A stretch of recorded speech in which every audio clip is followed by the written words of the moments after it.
1,00,000 కోట్ల వ్యయంతో 86 ప్రాజెక్టులను తీసుకొచ్చారు. సుమారుగా 1 కోటి ఎకరాలను కొత్తగా సాగులోకి తీసుకురావాలని భావించి 2004లో ఆయన ముఖ్యమంత్రిగా ఉన్నప్పుడు ఒక ఆలోచన చేసి దాన్ని ప్రాక్టికల్గా తీసుకొచ్చాడు.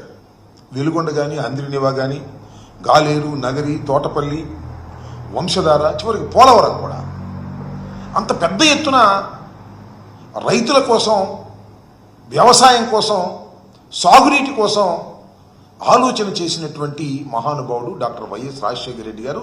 జలయజ్ఞం కొన్ని ప్రాజెక్టులు పూర్తి చేశారు కూడా, 23 ప్రాజెక్టుల దాకా పూర్తి చేశారు. చంద్రబాబు నాయుడు గారు తర్వాత వచ్చిన జలయజ్ఞం నాదేనంటాడు. పోలవరాన్ని నేనే సృష్టించానంటాడు. పోలవరం కోసం తాపత్రయపడ్డానంటాడు.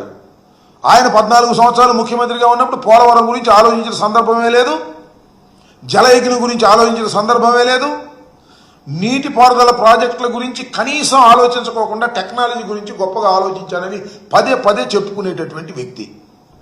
ఎందుకు ఈ విషయాన్ని చెప్తున్నానంటే, నిన్న మొన్న ఇంకా వారికి ఉన్న మీడియా, ముఖ్యంగా వారికి ఉన్నటువంటి పత్రికలు రాస్తున్నాయి, రాష్ట్రానికి జలహారతి, గోదావరి బనకచెర్ల ఒక అద్భుతమైన ప్రాజెక్ట్, ఇది గేమ్ చేంజర్, ఇది తయారైతే రాష్ట్రం సస్యశ్యామలం అయిపోతుంది, కరువు కాటకాలన్నీ పోతాయి అనే మాట మాట్లాడుతున్నారు. మంచిదే.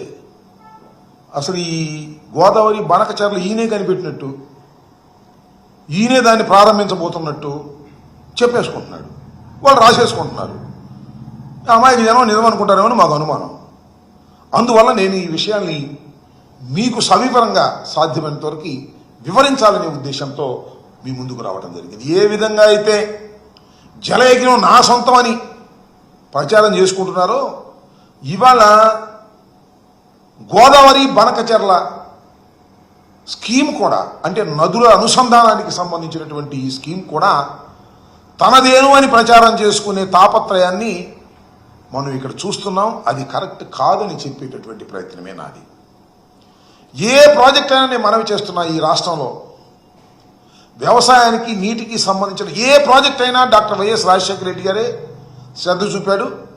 ఆ తర్వాత ఆయన కుమారుడైనటువంటి జగన్మోహన్ రెడ్డి గారు అధికారంలోకి వచ్చిన తర్వాత కూడా ఆయనే ఈ జలయజ్ఞాన్ని పూర్తి చేయాలని తాపత్రయపడినటువంటి వ్యక్తి. 5 సంవత్సరాల పాటు జగన్మోహన్ రెడ్డి గారు అధికారంలోకి రాగానే గోదావరి జలాలు మనందరికీ తెలుసు, కృష్ణా గోదావరి మనకు ప్రధానమైనటువంటి నదులు. కృష్ణలో నీరేమో ఒకసారి వస్తుంది, ఒకసారి రాదు, ఒకసారి పొంగి పొరలిద్ది. నీడైతే లేక మా పల్నాడు ప్రాంతంలో పంటలు కూడా వేసుకోలేదు.